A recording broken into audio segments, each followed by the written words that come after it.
नमस्कार,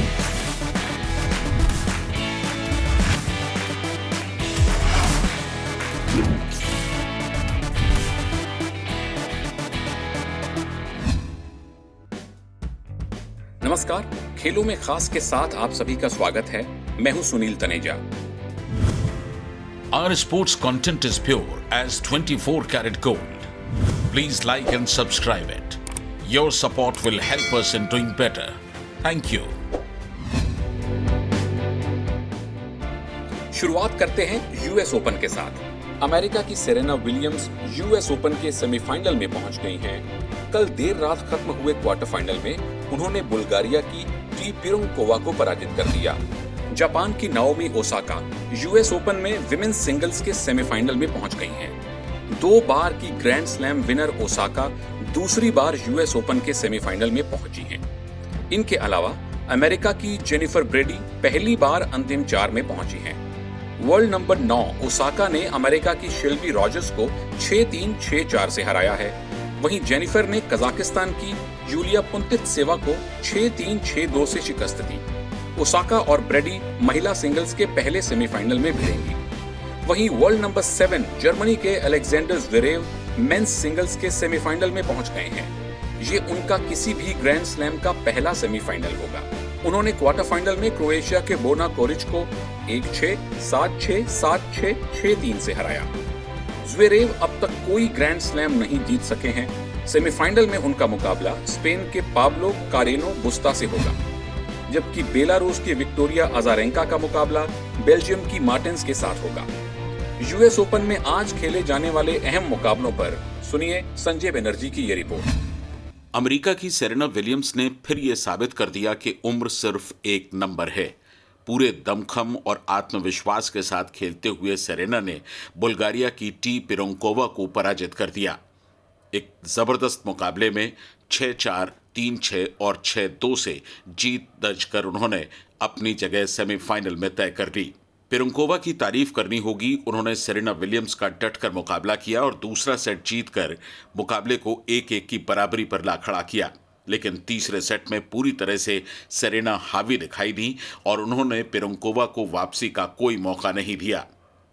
इससे पहले जापान की नाओमी ओसाका ने भी यूएस ओपन में सेमीफाइनल में अपनी जगह बना ली और जहां तक नाओमी ओसाका का सवाल है, वो दूसरी बार यूएस ओपन के सेमीफाइनल में पहुंची हैं।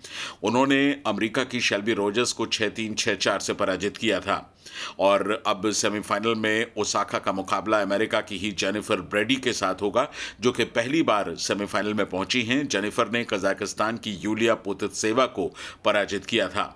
ओसाका और ब्रेडी महिला सिंगल्स के सेमीफाइनल में भिड़ेंगे। जर्मनी के अलेक्जेंडर ज़्वेरेव मेन सिंगल्स के सेमीफाइनल में पहुंच गए हैं और किसी भी ग्रैंड स्लैम में ये उनका अब तक का पहला सेमीफाइनल होगा। क्वार्टर फाइनल में क्रोएशिया के बोर्ना कोरिच को उन्होंने कड़े मुकाबले में हरा दिया। सेमीफाइनल में ज़्वेरेव स्पेन के पाब्लो कारेनो बुस्ता के साथ खेलेंगे। और जहां तक आज खेले जाने वाले मुकाबले हैं भारतीय समय के मुताबिक, उनमें बेलारूस की विक्टोरिया अजारेंका बेल्जियम की मार्टेंस के साथ खेलेंगी। विक्टोरिया अजारेंका कैरोलिना मुचेवा को हराकर क्वार्टर फाइनल में पहुंची हैं। पुरुष वर्ग में डोमिनिक थिएम और डानिल मेदवेदेव अंतिम 8 में पहुंच चुके हैं। ऑस्ट्रेलिया के थिएम ने कनाडा के फेलिक्स आगुर को पराजित किया था, जबकि रूस के मेदवेदेव ने अमेरिका के फ्रांसिस टिफो को पराजित किया था। तो यूएस ओपन अपडेट्स में इतना ही। स्पोर्ट्स जिंदगी के लिए संजय बैनर्जी। आईपीएल की तैयारियों का जायजा लेने के लिए भारतीय क्रिकेट कंट्रोल बोर्ड यानी बीसीसीआई के अध्यक्ष सौरव गांगुली दुबई पहुंच गए हैं। आईपीएल का पहला मैच डिफेंडिंग चैंपियंस मुंबई और चेन्नई सुपर किंग्स के बीच में होगा। आईपीएल के चेयरमैन ब्रजेश पटेल अपने अहम अधिकारियों के साथ पहले से ही दुबई में हैं। कोरोना वायरस की चपेट में अब बांग्लादेश क्रिकेट टीम भी आ गई है। उसके युवा बल्लेबाज सैफ हसन के साथ स्ट्रेंथ और कंडीशनिंग कोच निक ली का कोरोना टेस्ट पॉजिटिव आया है और दोनों सेल्फ आइसोलेशन में चले गए हैं। बांग्लादेश को श्रीलंका का दौरा अक्टूबर-नवंबर में करना है। इसके लिए टीम 27 सितंबर को रवाना होगी। इसकी तैयारियों को लेकर राजधानी ढाका में बायोसिक्योर माहौल में ट्रेनिंग कैंप लगाया गया है। बांग्लादेश बोर्ड के फिजिशियन ने बताया कि हमारी टीम निक ली के मामले की जांच कर रही है कि क्या वे अभी-अभी संक्रमित हुए हैं या पहले से बीमार हैं। वहीं सैफ हसन ने इसी साल टेस्ट डेब्यू किया था। उन्होंने फरवरी में पाकिस्तान के खिलाफ रावलपिंडी टेस्ट खेला था। जैसा कि आप पहले सुन चुके हैं कि बांग्लादेश बोर्ड ने मुस्तफिजुर रहमान को आईपीएल खेलने के लिए नो ऑब्जेक्शन सर्टिफिकेट नहीं दिया है। श्रीलंका दौरे के कारण बोर्ड ने ये फैसला लिया है। Left hand fast bowler Mustafizur को आईपीएल की 2 टीमों कोलकाता नाइट राइडर्स और डिफेंडिंग चैंपियंस मुंबई इंडियंस से खेलने का ऑफर मिला था। चलते हैं फुटबॉल के मैदान में, जहां क्रिस्टियानो रोनाल्डो ने 10 महीने के लंबे इंतजार के बाद कल अपना 100वां इंटरनेशनल गोल दागा। उन्होंने ये उपलब्धि नेशंस कप में स्वीडन के खिलाफ हासिल की। ये मैच पुर्तगाल ने 2-0 से जीता। दोनों गोल रोनाल्डो ने 45वें और 72वें मिनट में किए। पुर्तगाल का अगला मैच 10 अक्टूबर को फ्रांस से होगा। सुनते हैं अभिषेक झा की रिपोर्ट।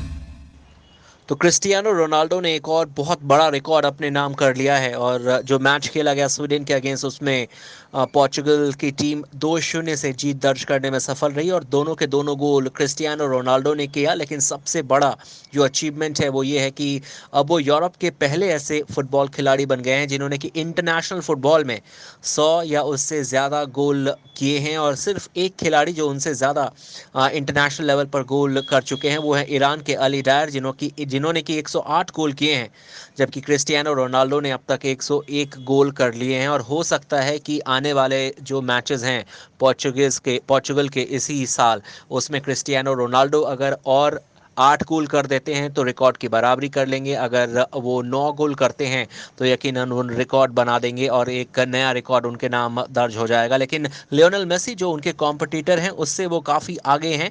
लियोनेल मेसी के नाम इंटरनेशनल फुटबॉल में अब तक सिर्फ 70 गोल हैं, जबकि क्रिस्टियानो रोनाल्डो ने 101 इंटरनेशनल गोल किए हैं। लेकिन सबसे इंपॉर्टेंट चीज़ यहाँ पर है कि 30 साल कि जब क्रिस्टियानो रोनाल्डो हो गए उसके बाद से कहते हैं कि फ़ुटबॉल में आपका जो बेस्ट फेज़ है वो कम होता है, लेकिन यहाँ पर बिल्कुल उलट है, क्योंकि क्रिस्टियानो रोनाल्डो ने 30 साल के बाद की अगर हम बात करें तो 47 मैचेस खेले हैं और उसमें 48 गोल अब तक कर चुके हैं क्रिस्टियानो रोनाल्डो। तो उस लिहाज से ऐसा लगता है कि जैसे जैसे साल वो बीत रहे हैं वैसे वैसे और यंगस्टर की तरह परफॉर्म कर रहे हैं। एंड आई होप कि क्रिस्टियानो रोनाल्डो के नाम ही इंटरनेशनल लेवल में सबसे ज़्यादा गोल करने का रिकॉर्ड दर्ज हो।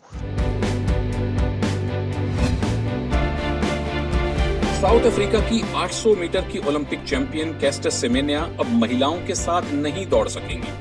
वे कल स्विट्जरलैंड की सुप्रीम कोर्ट में केस हार गई हैं। कोर्ट ने उनके शरीर में मौजूद मेल हार्मोन कम करने के लिए इलाज कराने के आदेश दिए हैं। पिछले साल the court of arbitration for sports ने भी सेमेन्या को हार्मोन कम करने के आदेश दिए थे। खेल पंचायत ने कहा था कि सेमेन्या के शरीर में रिसने वाले मेल हार्मोन टेस्टोस्टेरोन को दवा लेकर कम कराना होगा। सेमेन्या ने इस फैसले के खिलाफ स्विस कोर्ट में अपील दायर की, जो अब खारिज हो गई है। सुनते हैं नीति रावत की रिपोर्ट। कैस्टर सेमेन्या के सामने अजीब सी चुनौती है। सेमेन्या ने अपनी क्षमता को बढ़ाने के लिए किसी ड्रग्स का सहारा नहीं लिया और इसीलिए उनका कहना है कि वो अपने शरीर के हार्मोन से छेड़छाड़ करने के किसी भी आदेश को मानना नहीं चाहती। उन्हें इस बात का एहसास है कि अगर वो अदालत के ऑर्डर को नहीं मानेंगी तो अगले साल टोक्यो ओलंपिक में शामिल नहीं हो सकेंगी। इसके बावजूद उन्होंने कहा, मैं इस तरह के नियम को लेकर सहमत नहीं हूं। मैं वर्ल्ड एथलेटिक के ड्रग्स यानी हार्मोन कम करने की दवा लेने के आदेश को नहीं मानती।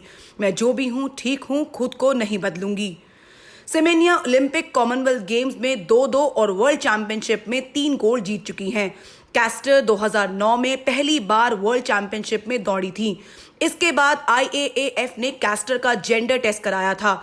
टेस्ट में पता चला कि उनके शरीर में रिसने वाले टेस्टोस्टेरोन हार्मोन की मात्रा बहुत ज्यादा थी। टेस्ट रिपोर्ट के बाद फेडरेशन ने कैस्टर के विमेन कैटेगरी में दौड़ने पर प्रतिबंध लगा दिया था। फेडरेशन ने कहा था कि अगर सेमेन्या रनिंग करना चाहती हैं तो उन्हें पुरुष कैटेगरी में दौड़ना होगा। या फिर उनको मेडिकल प्रोसेस के जरिए शरीर का टेस्टोस्टेरोन लेवल कम कराना होगा। सेमेन्या ने खेल पंचायत के आदेश के बाद कहा था, मुझे भगवान पर भरोसा है, मेरा ये शरीर भी भगवान का दिया है, मैं किसी के भी कहने पर अपने शरीर के किसी भी हार्मोन को कम कराने के लिए कोई दवा नहीं लूंगी, हरगिज नहीं। टेस्टोस्टेरोन मेल हार्मोन है, इसकी मात्रा 300 से 1000 नैनोग्राम प्रति डेसीलीटर के बीच हो सकती है। टी लेवल से मूड, शारीरिक और मानसिक सक्रियता तय होती है। महिलाओं में इसकी मात्रा 20 से 30 होती है। सेमेन्या के शरीर में ये टी लेवल बढ़कर 400 से 500 के बीच पहुंच गया है। इसकी वजह से वो अन्य महिला एथलीट्स के जेनेटिक रूप से काफी ज्यादा मजबूत हैं। अब सवाल ये है कि महिला वर्ग में उन्हें इस लेवल के साथ पार्टिसिपेट करने की इजाजत देना बाकी एथलीट्स के साथ उचित नहीं होगा। लेकिन सच ये भी है कि उन्हें जिस बात के लिए भी प्रतिबंधित किया जा रहा है वो उनके शरीर में स्वाभाविक तौर पर मौजूद है और वो इसके लिए जिम्मेदार नहीं है। स्पोर्ट्स जिंदगी के लिए मैं नीति Rawat. Sports authority of India यानी साई ने ओलंपिक की तैयारियों में जुटे बॉक्सर विकास कृष्णन को अमेरिका में प्रैक्टिस करने की इजाजत दे दी है, जहां वो प्रोफेशनल सर्किट में अपना करियर फिर शुरू करने की योजना बना रहे हैं। साई ने उन्हें 30 नवंबर तक अमेरिका में ट्रेनिंग करने के लिए मंजूरी दे दी है। इसके लिए 17.5 लाख रुपए भी जारी किए गए हैं। विकास एशियन और कॉमनवेल्थ गेम्स में गोल्ड मेडल भी जीत चुके हैं। विकास इसी सप्ताह के आखिर में अपने American coach Ron Simmons junior के साथ अमेरिका रवाना होंगे तथा 30 नवंबर तक वर्जीनिया के अलेक्जेंड्रिया बॉक्सिंग क्लब में ट्रेनिंग करेंगे। आज का खेलों में खास यहीं तक। स्पोर्ट्स अपडेट्स, वीडियोस और ब्लॉग्स के लिए आप हमारी वेबसाइट sportszindagi.com जरूर विजिट करें। अपनी प्रतिक्रियाएं भेजें। हमारी ईमेल आईडी है connect@sportszindagi.com। अपना और अपने परिवार का अच्छे से ख्याल रखिएगा और जुड़े रहिए स्पोर्ट्स जिंदगी के साथ।